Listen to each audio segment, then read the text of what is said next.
So it's always a good Saturday if Piston can start the day working on his milling machine.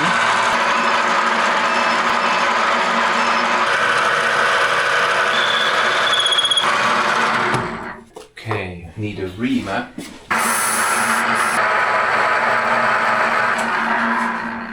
Oh. Too big. Bloomed. Oh no. Do you have to start over? No, I'm gonna fix it and cut it out of the video. Okay. Yeah, Loctite can fix everything, except that's not Loctite. It's just gonna glue that pin in. So new tool number 1, okay? It's called Avoid a Bad Day Clip Removing Tool. Oh, I'm in the line of show.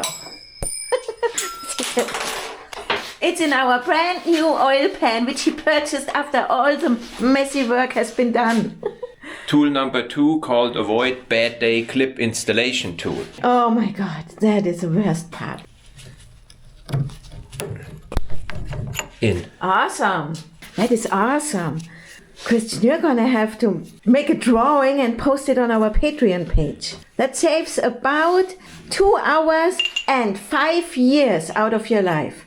That one is what, number 3? It was number 3? Yes, because that's the one missing.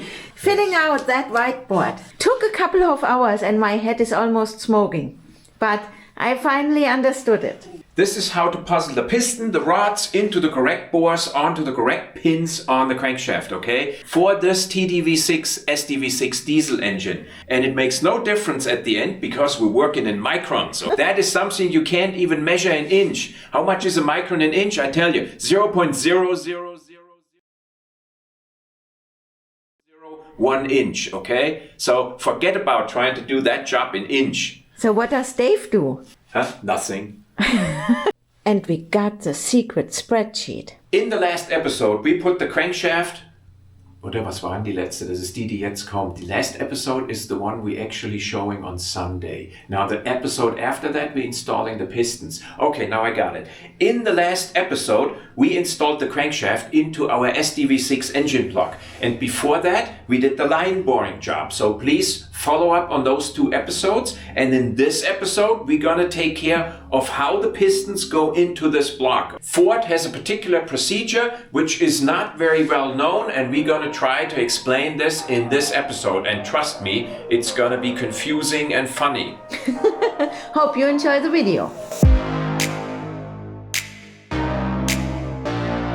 Now the very first step is to take your 6 new Neural standard pistons out of the box. Step number 2 is to gauge all those Neural pistons with your micrometer gauge and write down the diameter on the piston. Yes. So I got a Chinese micron indicator, okay? I got a German 75mm gauge block. So at least I'm not using the Chinese gauge block. So I set up this micrometer to read the 75mm gauge block, then it's calibrated correctly, and I basically gauge each diameter of the piston, and I gauge them here on this skirt spot. And he did that without me, so I'm kind of worried. Yeah. In the previous video, you saw me giving this engine block a cleanup hone. So this is a beautiful cleanup hone, if you know. Yes, the angles are perfect. Ford specifies that you measure the diameter of your bores 60mm down. Oh, I screwed that up. Okay, engine's gonna fail. The important dimension is the 60. And then there is a second dimension further down, which is the 120. So Ford wants you to measure the diameter of the piston 60mm down. That's the important dimension. But then there is a second measuring spot 15 down and another one 120 down. And you use a bore gauge. I have here a micron dial indicator. That's not the dial indicator what comes with this gauge, okay? And this is what's called an 8-joule dial indicator. So between the 2 numbers here is a hundredths of a millimeter, and each little dash is a micron. The cheap one which came with it only goes to a hundredths, okay? That one is no good. So this is all really, really small stuff in microns, and if I hold this piece during my measurements here on this handle, it actually works. If I hold it here for a minute or so, it will change here a micron or 2. Well, then don't just do from that. the heat. I don't. I'm just explaining it. Yeah. Don't put them in your pocket and walk around with it, or let Vera have them. With this bore gauge set up correctly, I measured basically my piston bores and I wrote them here on the board. And I measured them in microns. So this is 84.015 at dimension A, 84 at 013 at dimension B, and so on. And I did this for all my bores. This is why my table starts with the bore, because that's fixed. I can't change the diameter of my bore in piston position 1, 2, 3, that's fixed.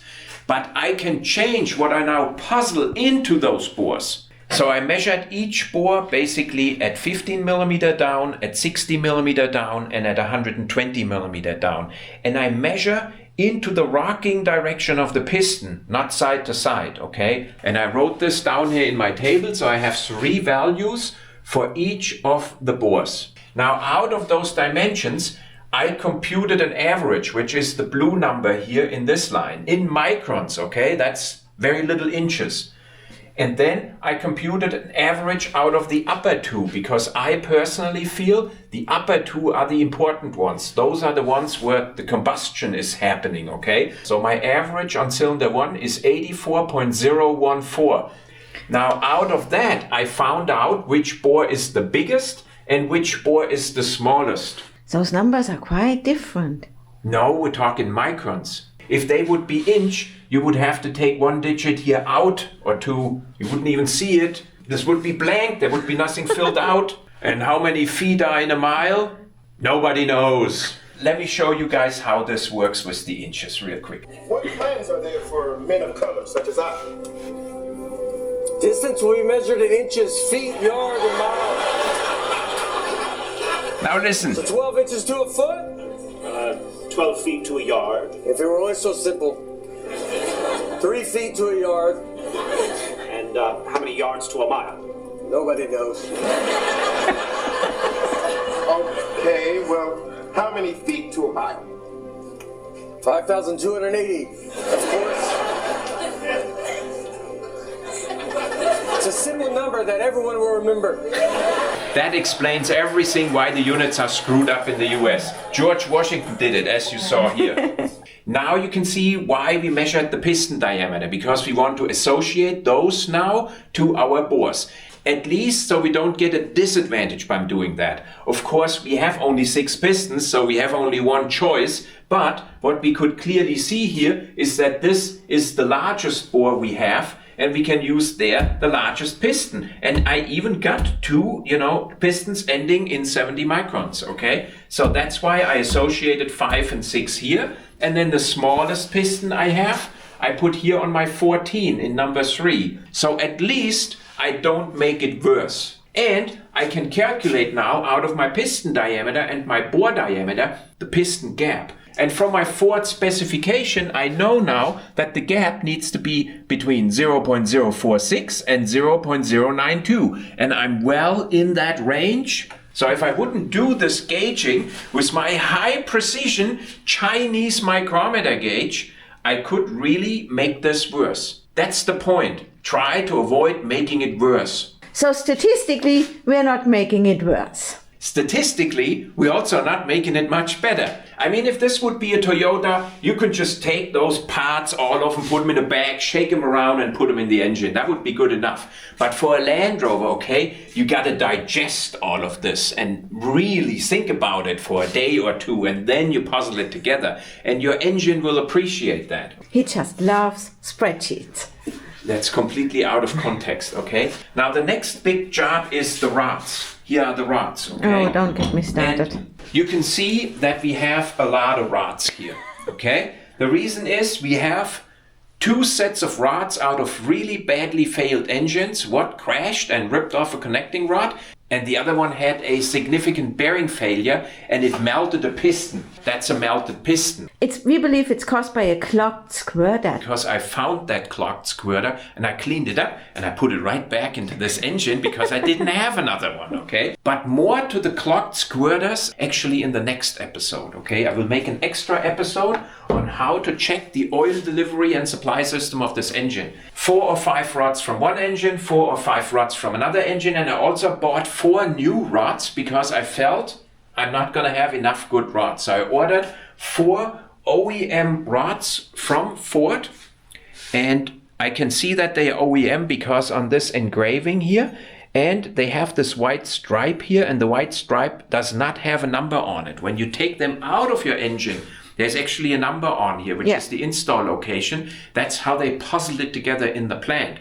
If you take one out of the engine and it has no number on here, but it is an OEM Land Rover motor, that means you have a Land Rover service motor. Service motors, they do not have the rods marked anymore. And we had that on our Prince Charming engine. If you order new conrods, buy 6 new conrods, not 4. I bought 4 so I could go through all my broken ones. But you to find guys the best buy one. 6. If you take conrods out of a used engine which has a couple of thousand miles on it, okay, you got to gauge them and investigate them for any damage. First of all, you look for the wear pattern in this board just by eyeballing it, and you make sure there are no impacts from, the neighboring connecting rod which ripped off. And you also check that there are no grind marks here on the sides, okay? And when they are visually okay, you gotta actually gauge 2 things on these. How much clearance do you have here at the piston pin? And is the piston pin still round? If you have the tools, measure this, but the way I checked it was actually comparing it to my new rods. And when I set this down, and I did this on all of my rods, okay, I could see how much this pin wiggles. And that's the number I used to compare. And because I had good and new rods, I could see if those are worn or not. And they all came out the same, except some of them were oval. When I put the dial indicator here then on the side, you would expect that I see about the same reading, okay? And on the oval ones, they were either tight in this direction and really loose in this direction, and we talk in their hundreds, okay? Not something microns. you can even measure in inches. And they were really, really shitty and oval. This is the rod from the melted piston, okay? And it was really stuck in one direction. You can also see it's discolored here. And it was really loose in the other direction. Now, in the next step, I had to gauge this bore, okay? And that's where I used my reference gauge again. That's that same diameter. And of course, my precision Chinese bore gauge. I could go in here and set my indicator here precisely to 0. And then I gauged each connecting rod, mainly in the direction of the rod and in this direction also. And that number I wrote down in microns onto the rod. But not on this one, because this one measured oval, okay, big time oval. And I had problems on more of those. So this one had an oval eye, this one had a crash, I found an impact up here. And this one actually also had a big crash, you could see it here. There's a big impact here, okay? Out of my first visual selection of all these rods, 4 were already sorted out. And then the others, I mic'd basically each bore back here, and some of them had 13 microns plus, so it's 66.013. So all of the used ones actually had around 13 to 14 micron plus. And then I gauged all my new ones. So this one is plus 5 micron, that one is plus 4 micron, and so on. Until I had 6 good rods, okay? And now it was time to puzzle those 6 rods to the pistons and the bores. Yeah, but so we all had 5 and 4 microns, and then that one came along, and that was the only one out of those many we could actually also use. So now we had a heart attack. Okay, because we thought this not gonna work.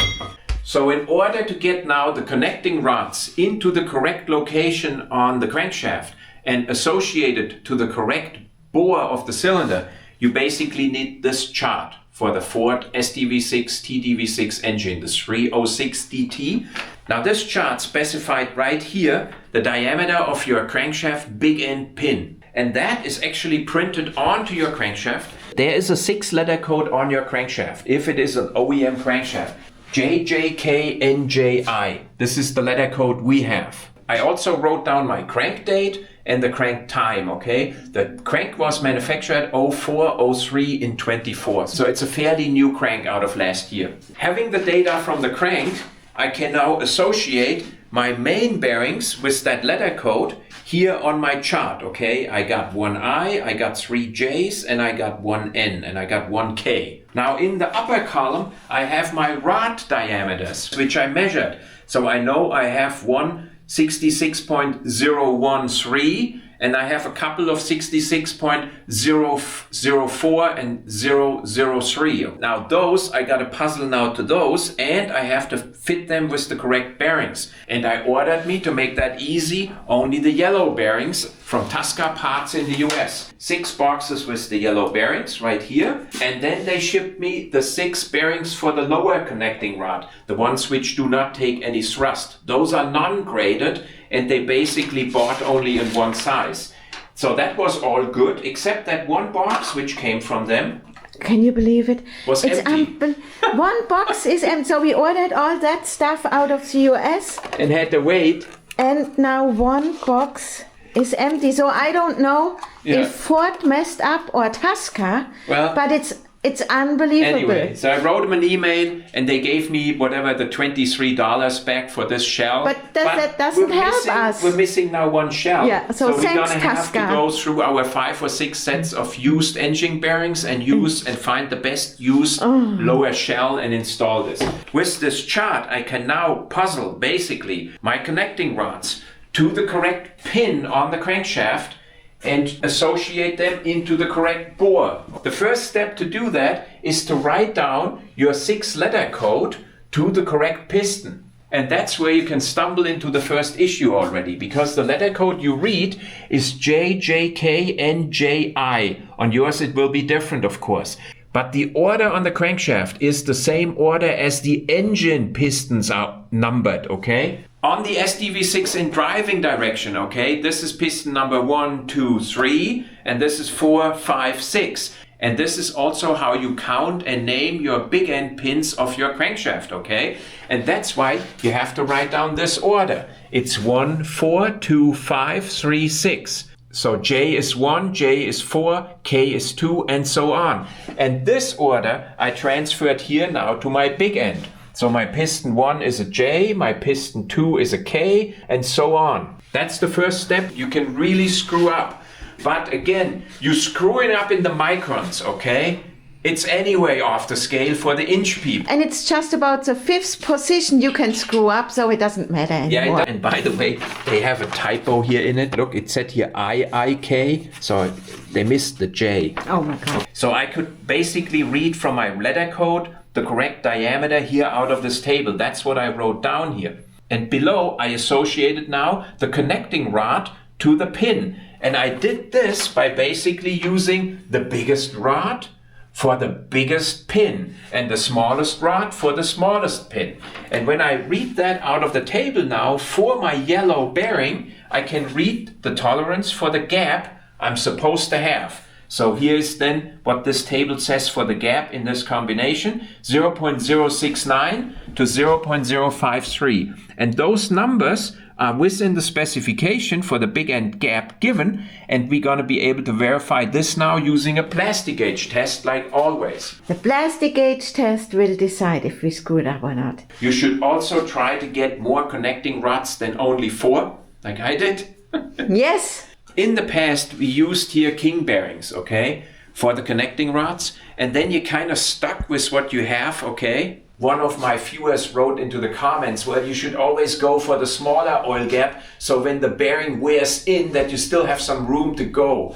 Now, this is, of course, complete crap, because these bearings are basically non-contact bearings. If they contact, they will fail immediately. So you want to have the ideal gap to start with. And when Ford says the range is 0.047 to 0.076, the ideal gap is the one in the middle.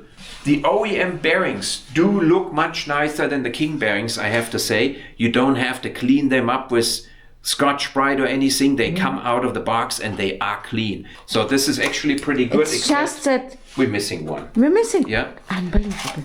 So we got our 6 rods associated with the 6 pistons, associated to our pins on the crankshaft and to the bores in the cylinder block. And we can now start to put this thing together. And the video is probably already half an hour long. Yes. Let's watch one more clip again. For our new nation, we will have rulers with 2 sets of numbers.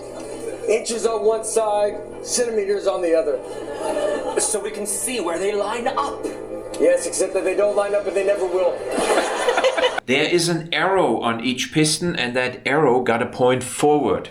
The connecting rod got to go with the shoulder here like this for piston number 1. Number 1, number 4, okay? I got the first one done off camera and it was a debacle using the new tool I made, but it worked at the end. I'm gonna practice it one more time before I'm gonna show you guys. Yes, I have to say that tool is awesome. Okay, second one is done. I think I'm ready to show you guys. After the second one, so no laughing if it goes wrong now.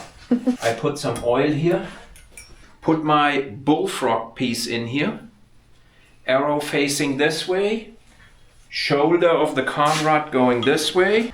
I put it here in the vise so that the piston doesn't wiggle. Now I take a brand new ring and now I gotta put it in here, much past behind this notch. Now I'm using my tool here and then I rotate this ring in with this tool like this. Click. And it goes so much faster. Yeah, and I turn it around now. Clamp it up again so it doesn't wiggle. Put the clip in here past this little notch. Put my tool on top. Now watch it. And it's that's it. in. Awesome. Very simple. So, and this one I made this morning on our lathe in our kitchen, okay? Which is just the inside diameter of the pin. And then basically a 6mm dowel pin, which sticks out far enough to still fit here inside the piston. Very simple, okay? You don't really need any dimensions. Everything can be taken off your piston. Take the plastic off. Take rod number 4. Yeah? Downscrew. Which number is that? Number 4. Goes in here. Goes in here. Oh, goes in here, yeah. Okay. Put my tool in. Press down on it hard. Rotate. Snaps in. In. In. In. Ooh. Put the clip in. Take this piece out. Slide the pin over. I got some oil already on here.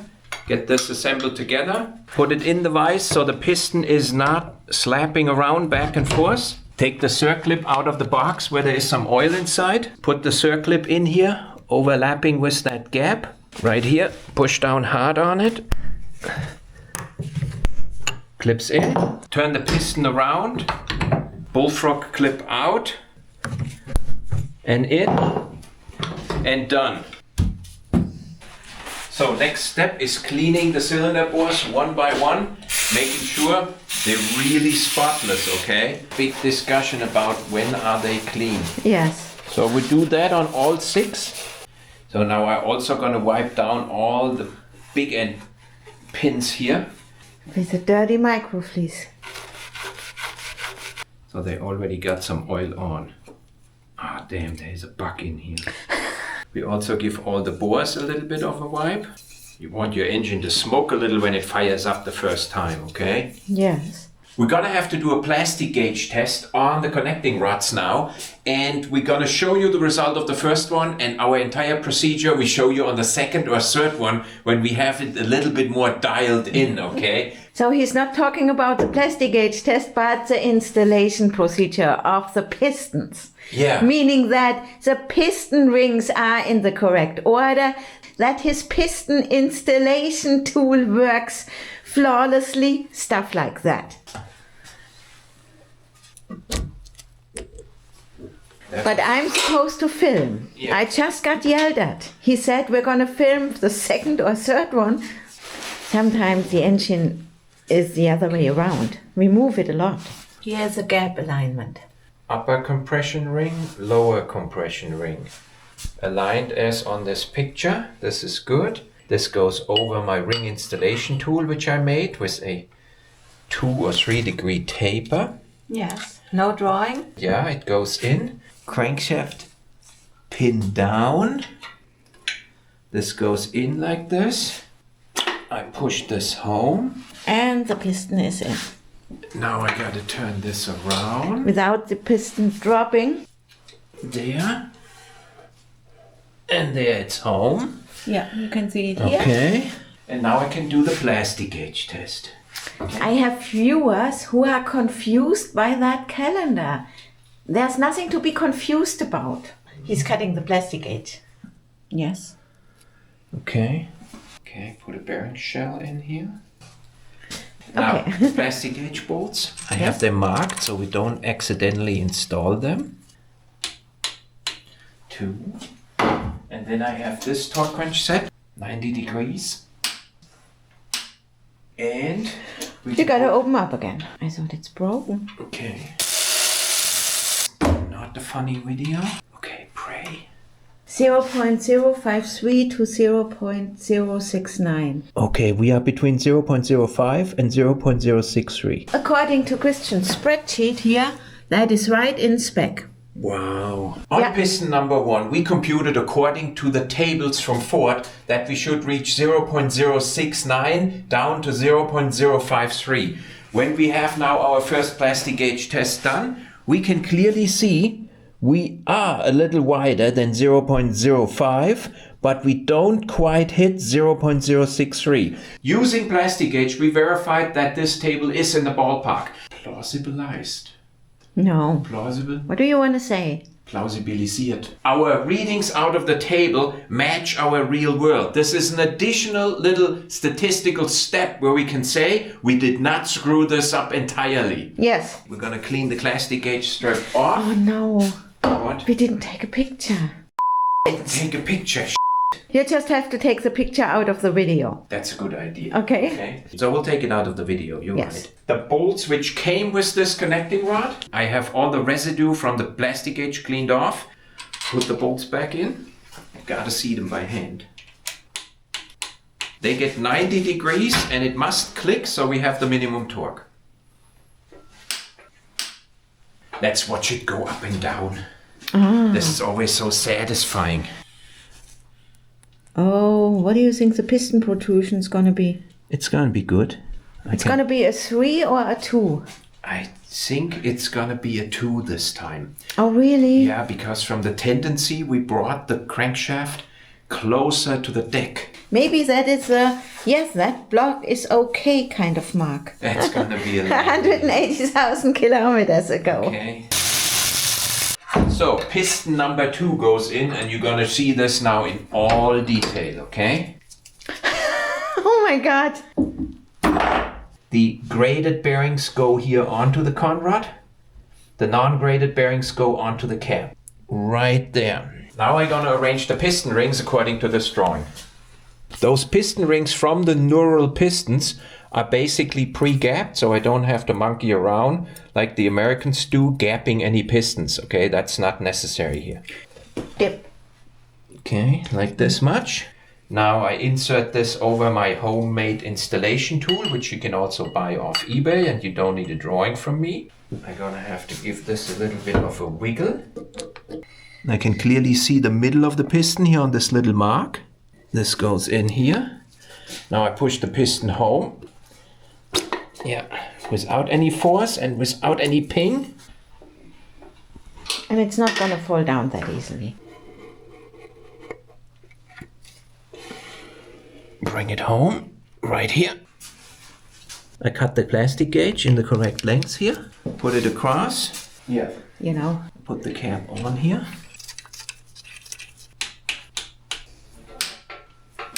Open it. Open it back up. And it should be between 0.068 and 0.052. These are brand new. Whoops. And I was supposed to install a bearing shell like here. Oh my God. That's what happens if you do videos, okay? You have to focus on the filming and you screw something up major. Here's the bearing shell, okay? That was a shock for a moment, okay? Me too.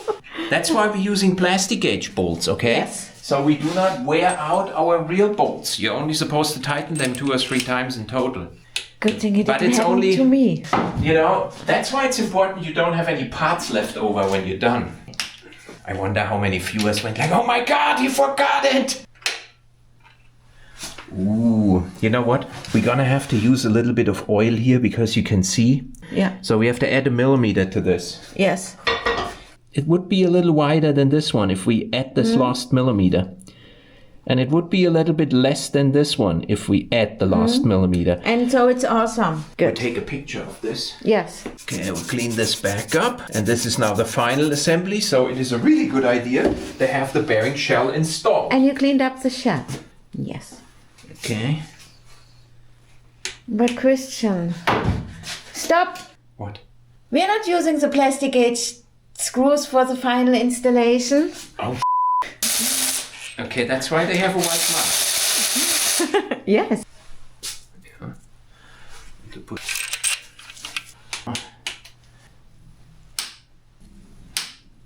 With only minor hiccups. Yeah. Okay, third one. So piston number 3.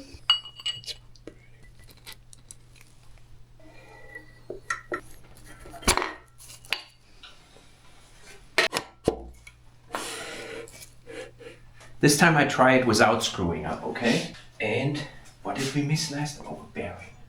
These just get aligned by hand perfectly in the center. So I push them in and out here. So, oh, shit. Oh, screw up number 1. Goes on here. I do have a bearing shell in.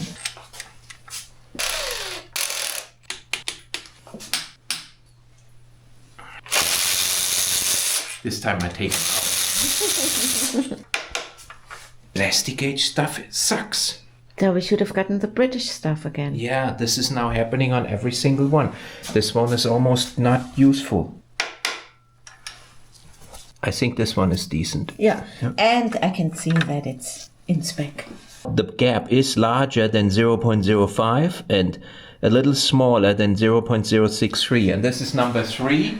And number 3 is supposed to be in this range. So we are perfectly according to this table. Awesome. Okay, in picture. Yes, so you later on know which bearing you probably screwed up? Yeah, probably. Final assembly.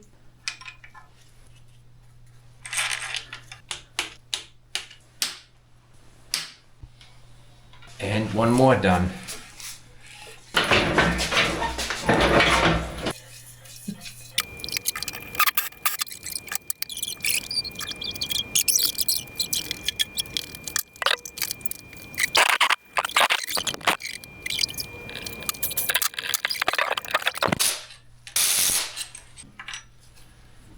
Oh no, it doesn't. Oh no. It's unbelievable. I forgot again the bearing shell. He forgot the bearing shell again.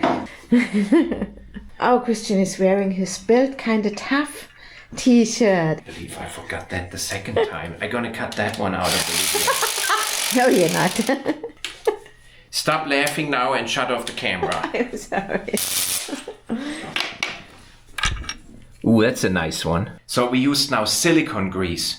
And that basically makes it non-stick and gives us a nice imprint. Yeah, and the silicone grease is specified by the plastic gauge. Yeah, by Rheinmetall, the plastic gauge manufacturer. We are right around 0.05. So number 4 is basically a tighter gap. And we are on the lower range of the tolerance. I don't like that. Okay, because Tesca Parts shipped us an empty box, we're gonna have to use a bearing out of our wasted bearing assortments from all the engines we rebuilt. I'm choosing this one here because this engine snapped the crankshaft and it never had a bearing failure on the conrods. And it only had 64,000 kilometers. So we're gonna use this bearing here as the missing one. Unbelievable. Yeah. So we'll try this bearing now to see if this gives us A better reading. a different reading, because we don't want to install it on the last one and then go like, oh shit. Okay, so what do we have? It matches 0.050. So we are close to the lower tolerance. That's it. Let's take a picture. Off to number 5, where we will install a used bearing. Whoops. Okay. Awesome. Good. Next one. Yes. So look at her. She is fully dressed. I don't know what you guys don't understand. That's piston number 5. Always thinking twice before I do something. Oh, shit. What are you talking about? This way. Oh my god. It's in. Okay, so that's now the second bearing that can or cannot fail. There is nothing going to fail, okay? This is all perfect. This is as if Larry in the plant would assemble it. Okay, I think I want to put a bearing liner in here now, right? Yes, please. I paired the new bearing with the used bearing we're gonna install here. This one is very clean. And I gotta make sure it has the right length, okay? Because otherwise the crush will be wrong. But it looks good.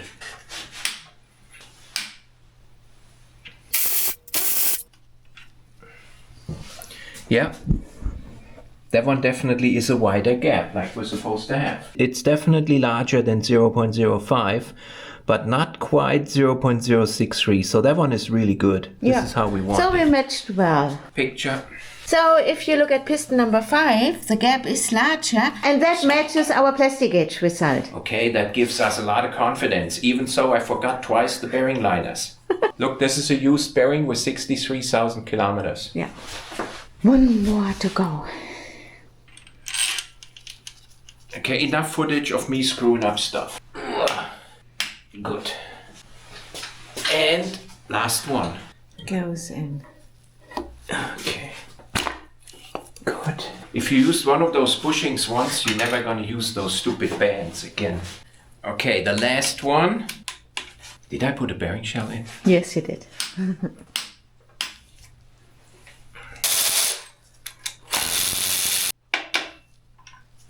Oh, it's separated again. Now we're gonna, oh, I dropped it in. See the imprint, and I say it's 0.05, which gets us on our table into this range on bearing number 6 like we wanted. Good. I need your camera. I need to take the last 2 bolts. So on 6 pistons, we only screwed up just about 4 or 5 times. That's completely out of context, okay? We just had to redo 2 of them 2 or 3 times. We're gonna do a torque to rotate test, and what else? Okay, what do you guess? 13. I'm gonna say 11. Well, our last engine we built didn't have 13 passes. Oh. Okay, I said 11, so I'm gonna do 10 now. No, you do 12. No, I'm gonna do 10. So now you're gonna do 11. 10 doesn't pass. That's 11.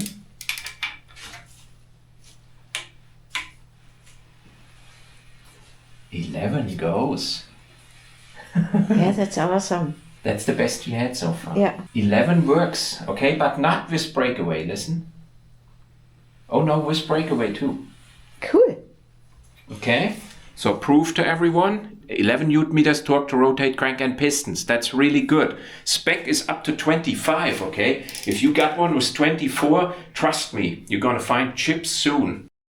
So, Christian's back to woodworking. You got that tangled up? Yes, it's tangled up. Okay. Can you believe our vacuum starts with... It starts automatically, that's the wording.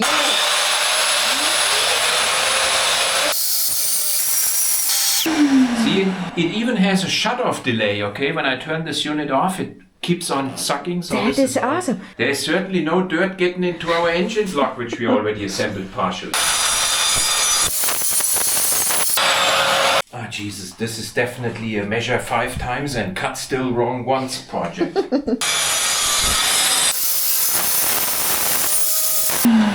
It's unbelievable. It's like magic. And we do have all the woodworking tools. We even have a cutting table and all of We it. have everything. We have everything, but it all got... router. We got everything you need to Everything. have for woodworking. I built all the furnitures in our house myself. Yes. But I gave up woodworking for Land Rover.